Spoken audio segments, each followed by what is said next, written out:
Organisasi Publik Universitas Muhammadiyah Sidoarjo.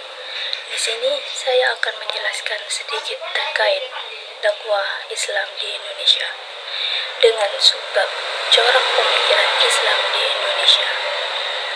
Dakwah Islam di Indonesia memiliki sejarah yang kaya dan beragam, mencerminkan akan corak pemikiran yang berbeda-beda sesuai dengan konteks sosial, budaya, dan politik masyarakat setempat.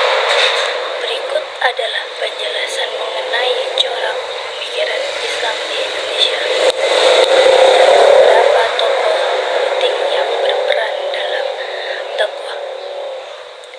Corak pemikiran Islam di Indonesia dibagi menjadi 4, yaitu tradisionalis, modernis, reformis, dan liberalis.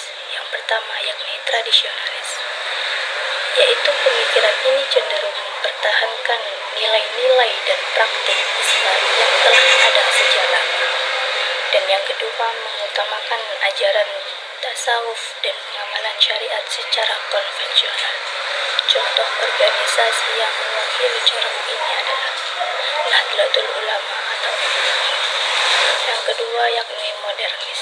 Corak ini berfokus pada pembaruan dalam praktik Islam, termasuk pendidikan dan sosial. Yang kedua yakni mendorong pemikiran rasional dan kritis terhadap ajaran Islam.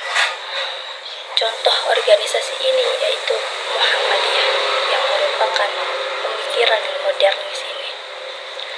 Yang ketiga yakni reformis, yaitu menekankan pada reinterpretasi ajaran Islam terutama dalam konteks modern. Yang kedua yakni berusaha menjawab tantangan zaman dengan pendekatan yang lebih progresif. Tokoh-tokoh reformis sering kali terlibat dalam diskusi publik dan advokasi sosial. Yang keempat yakni liberalis, yaitu mendorong pemikiran yang lebih terbuka dan inklusif, dan seringkali berfokus pada isu-isu hak asasi manusia dan kesetaraan gender. Yang kedua yakni mendorong dialog antar agama dan pemikiran kritis terhadap dogma. Yang kedua yakni tokoh-tokoh penting dalam dakwah Islam di Indonesia. Yang pertama yaitu Kiai Haji Hashim Asy'ari. Beliau pendiri Nahdlatul Ulama dan berperan besar dalam pengembangan pendidikan Islam dan memperjuangkan kemerdekaan Indonesia. Yang kedua yakni Muhammad Darwis atau Ki Hajar.